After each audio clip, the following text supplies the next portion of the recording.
좋은 아침입니다. 로마서 7장 7절에서 13절 말씀 보도록 하겠습니다. 7절 그런즉 우리가 무슨 말을 하리요 율법이 죄냐 그럴 수 없느니라. 율법으로 말미암지 않고는 내가 죄를 알지 못하였으리니 곧 율법이 탐내지 말라 하지 아니하였더라면 내가 탐심을 알지 못하였으리라. 8절 그러나 죄가 기회를 타서 계명으로 말미암아 내 속에서 온갖 탐심을 이루었나니 이는 율법이 없으면 죄가 죽은 것임이라. 자, 율법으로부터의 해방이라는 말이 자칫 율법이 아주 나쁜 것이고 은혜만 좋은 것이다 이렇게 착각하게 할 소지가 다분히 있습니다. 구약은 율법, 신약은 은혜. 그래서 율법은 나쁜 것, 은혜는 좋은 것 이런 식으로 오해를 하는 것입니다. 하지만 바울은 다시 한번 이제 율법의 본질적인 기능에 대해서 설명하면서 율법이 하나님의 의라는 사실을 변론하고 있는 그런 장면이라고 할 수 있습니다. 율법은 하나님의 의의 기준을 정확하게 보여주는 것인데 얼마나 정확하게 보여주는지를 탐심의 죄를 가지고 묘사하고 있습니다. 여러분 사실 10계명에 보면 7계명에 간음하지 말라, 8계명에 도둑질하지 말라 그랬는데 10계명의 내용을 보면요 얼핏 보면 7계명, 8계명과 비슷해 보입니다. 내 이웃의 집을 탐하지 말라, 내 이웃의 아내나 그의 남종이나 그의 여종이나 그의 소나 그의 낙이나 물은 내 이웃의 소유를 탐내지 말라. 간음, 도둑질 비슷하잖아요, 그죠? 핵심은 뭐냐면 계속 나오는 탐내지 말라, 탐내지 말라라는 탐심을 이야기하고 있는 것입니다.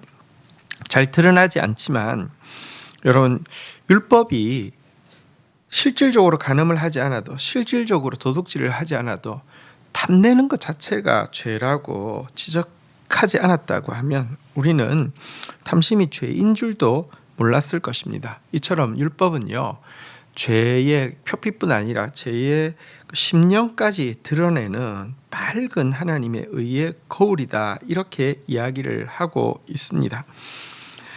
그런데 여러분 그런데 왜 율법이 이렇게 죄악적인 것으로 예를 들어 이 율법주의로 이렇게 바뀌어 가지고 예를 들어 자기가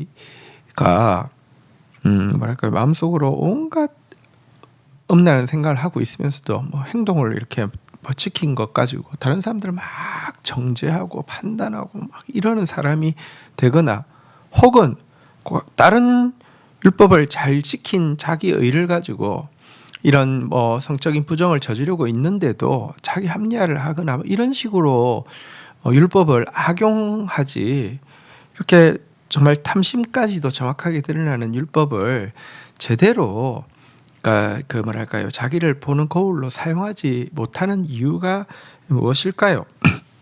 사실 인간 안에는요, 이 죄라는 것이 원죄로 본성으로 자리를 잡고 있습니다. 그리고 이 죄의 핵심은 이제 하나님을 반역하는 것인데요.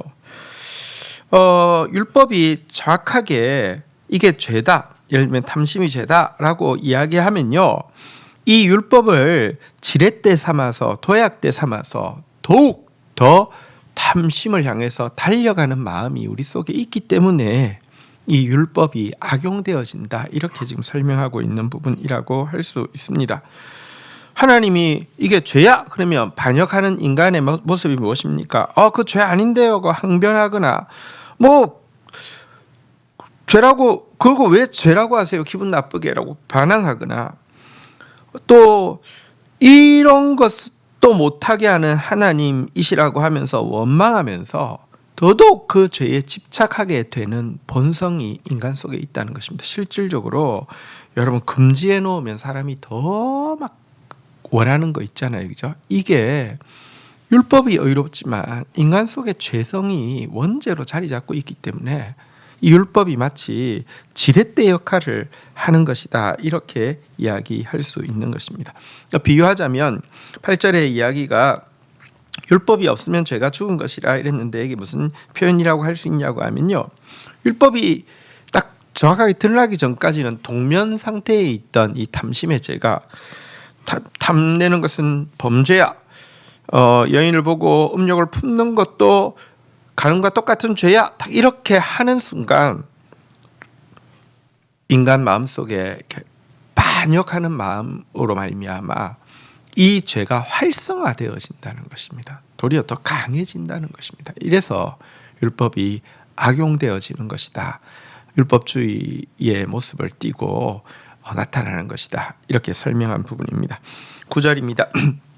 전에 율법을 깨닫지 못했을 때에는 내가 살았더니 계명이 이름에 죄는 살아나고 나는 죽었도다. 10절 생명에 이르게 할 그 계명이 내게 대하여 도리어 사망에 이르게 하는 것이 되었도다. 11절 죄가 기회를 타서 계명으로 말미암아 나를 속이고 그것으로 나를 죽였는지라. 12절 이로보건대 율법은 거룩하고 계명도 거룩하고 의로우며 선하도다. 13절 그런즉 선한 것이 내게 사망이 되었느냐 그럴 수 없느니라. 오직 죄가 죄로 드러나기 위하여 선한 그것으로 말미암아 나를 죽게 만들었으니 이는 계명으로 말미암아 죄를 심히 죄되게 하려 함이라. 자, 이어서 바울은요 자신도 이와 같은 율법의 이 참된 기능을 알기 전까지만 해도 자기 자신에 대해서 자부심이 있었는데 율법을 환히 보니까, 여러분 사실 율법주의자들은 율법이 잘 안 보입니다. 율법을 자기 증명의 어떤 도구로 사용하는 사람들은 자기의 죄가 정확하게 안 보입니다. 그러나 예수님을 만나고 눈이 떠져서 율법을 다시 보고 나니까요, 과거 자부심으로 가득했던 그의 종교 생활이 자기 자부심은 철저하게 죽게 만드는 전적 타락을 고백하는 모습으로 바뀌게 됐다. 이렇게 이야기를 하고 있습니다. 사실 율법은요, 만약 인간이 그것을 온전히 지킬 수만 있으면 구원을 주고 생명을 주는 그 아담에게 준 참 생명을 의로운 생명을 유지할 수 있는 방편이 됩니다. 하지만 생명에 이르게 할 수 있는 의의 기준인 율법이 도리어 인간을 사망에 이르게 하는 것이 되었다라고 이야기합니다. 왜? 인간은 율법이 주어지기 전부터 원죄를 가지고 있는 전적으로 타락한 죄인이기 때문에 그렇습니다. 그러면서 바울은 이 율법은 잘 쓰는 것은 자기 죄를 먼저 보고 자기를 죄인이라고 고백하게 하는 것은 율법을 잘 사용하는 것이지만, 타인의 죄를 먼저 보고 타인을 정죄하고 그것으로 말미암아 자기를 의롭다 하는 것은 율법을 잘못 사용하는 것이고, 이것이 바로 율법주의다라고 설명을 하고 있습니다. 바울은 또 율법의 또 한 가지의 기능에 대해서 이제 13절에 설명을 하고 있는데요, 죄를 심히 죄되게 하여서 율법 앞에 선 자는 자신이 죽을 수밖에 없는 죄인임을 깨닫게 하는 것이다 라고 지금 이야기를 하고 있습니다. 이것을 이제 초등학교 교사의 역할을 가지고 설명하고 있는 부분입니다. 여러분 보십시오. 이 초등학교에서 가르치는 가르침이 항상 그대로 적용되어지는 것은 아니죠. 초등학교 때는 아이들에게 건널목 건널 때 손을 들라고 이야기하지만 어른 돼서 손 들면 이상하잖아요. 그렇지만 그 교훈의 의미가 틀린 것은 아니잖아요. 건널목을 건널 때 주의하라고, 스스로 주의하라고, 또 키가 작으니까 운전자에게 조금이라도 더 보이게 하기 위해서 하는 것이지 않습니까? 마찬가지로 여러분, 이 율법이 구원을 이룰 수는 없습니다. 그러니까 어른 되어서도 초등학교 때 가르치면 이렇게 하면 안 되지만, 그러나 여러분 구원에 이르게 하는 곳으로 나아갈 수 있는 기초는 되어진다는 것입니다. 거울을 통해 더러운 것이 묻었음을 알아야지 씻게 됩니다. 진단을 통해 병이 걸렸음을 알아야지 수술을 할 수 있습니다. 자기가 죄인인 줄 알아야지 구원자이신 하나님께 나아갈 수 있기 때문에 율법은 여전히 하나님의 의다, 이렇게 이야기를 하고 있습니다. 여러분, 율법은 하늘로 말미암은 것이기에 거룩한 것이고요, 하나님의 의도를 보여주기 때문에 의로운 것이고요. 우리의 창조 목적을 회복시킬 수 있는 것이기 때문에 선한 것입니다. 어쨌든 이 율법을 바르게 사용하는 사람이 되어야지 율법을 자칫 이제 폐기하면서 반율법, 반도덕주의로 가서도 안 되고요.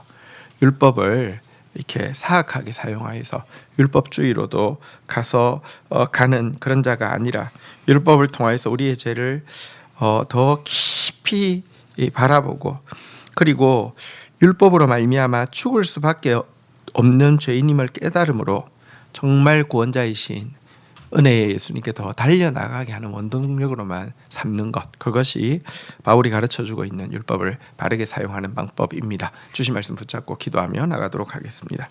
하나님, 율법이라는 환한 의의 기준을 저희들에게 허락하여 주셔서 감사합니다. 우리의 외적인 죄뿐 아니라 은밀한 탐심의 죄까지도 율법 앞에 설 때 여지없이 핑계할 수 없는 더러운 죄임을 고백하게 됩니다.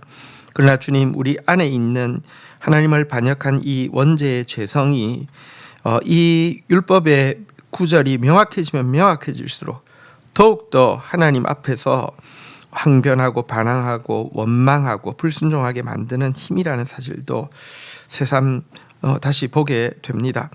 하나님, 우리는 정말 죄인입니다. 그래서 은혜 없이는 안 되는 존재임을 고백합니다. 하나님, 우리가 율법 앞에서 내가 정말 심히 죄되어 죽을 수밖에 없는 존재라는 사실을 더욱 철저히 인정함으로 말미암아 구원자이신 예수님께로 달려나가고 그리하여 그분의 구원을 덧입는 자만 되어질 수 있도록 은혜를 더하여 주시옵소서. 감사합니다. 예수 그리스도의 이름으로 기도 올립니다. 아멘.